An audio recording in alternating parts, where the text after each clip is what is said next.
Bonjour et bienvenue au volet donc naturopathie énergétique.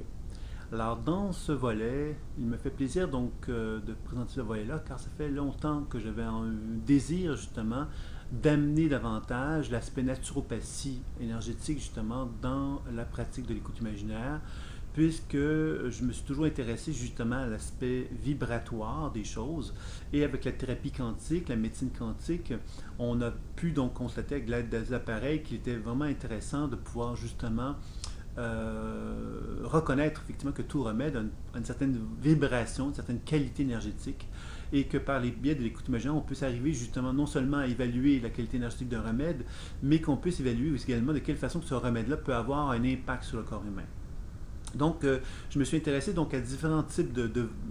d'approches dans cette présentation de la naturopathie énergétique que vous allez découvrir tout au long de votre regard sur ce volet. Mais je vous dirais ceci très globalement, c'est que bon, évidemment, l'utilisation de produits qu'on porte sur soi, les produits de cuivre, les aimants et les produits de biorésonance, qui sont tous les trois des produits qui vont favoriser une circulation énergétique dans notre corps d'une façon différente dans chacun d'eux. Donc ça, c'est quelque chose qui va être intéressant à tenir compte dans un contexte de naturopathie énergétique, d'avoir des outils finalement pour favoriser un bien-être et évidemment qui peuvent très bien se combiner aux soins énergétiques, au décodage intuitif et à la déprogrammation que la pratique de l'écoute imaginaire propose. Il y a évidemment toute la connaissance de la géobiologie qui va être intéressante et de la décoration intérieure, comment on va arriver justement par des outils très simples de parvenir à se connecter avec un lieu et de faire en sorte que ce lieu-là devienne un lieu confortable, équilibrant, énergisant, harmonieux aussi pour soi. Il y a également donc l'alimentation qui va être vue, l'utilisation donc des remèdes thérapeutiques comme je disais tout à l'heure, qu'on peut porter donc qu'on peut mettre sur notre corps comme des huiles essentielles ou encore qu'on doit prendre en interne sous la forme donc de produits thérapeutiques également. Donc il y aura ça, il y a l'alimentation, déterminer donc la qualité des aliments, déterminer également de quelle façon qu'un aliment peut être assimilé par nous, de connaître davantage les connaissances énergétiques autour des aliments, en tenant compte peut-être de la médecine chinoise, de la médecine ayurvédique. Bon, c'est toutes des connaissances comme cela qui sont vues dans le contexte de la naturopathie énergétique et thérapie quantique. Et il y aura également donc aussi la présentation des recherches qui sont effectuées dans le cadre de l'école. Une recherche importante a été faite depuis plusieurs années sur la photographie Kilian,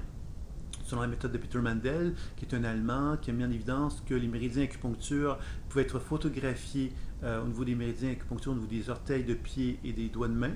et qui nous permettait donc de voir l'évolution de la santé chez une personne, tant dans un contexte de terrain, c'est-à-dire la constitution d'une personne, la façon qu'elle se manifeste énergétiquement parlant, et ensuite de travailler sur les organes et le système.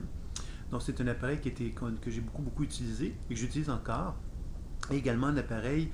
pour déterminer la cohérence cardiaque, mais qui permet également donc de faire des mesures au niveau des méridiens acupuncture et des chakras pour arriver donc à déterminer la répartition énergétique. Alors, ces appareils-là vont servir aussi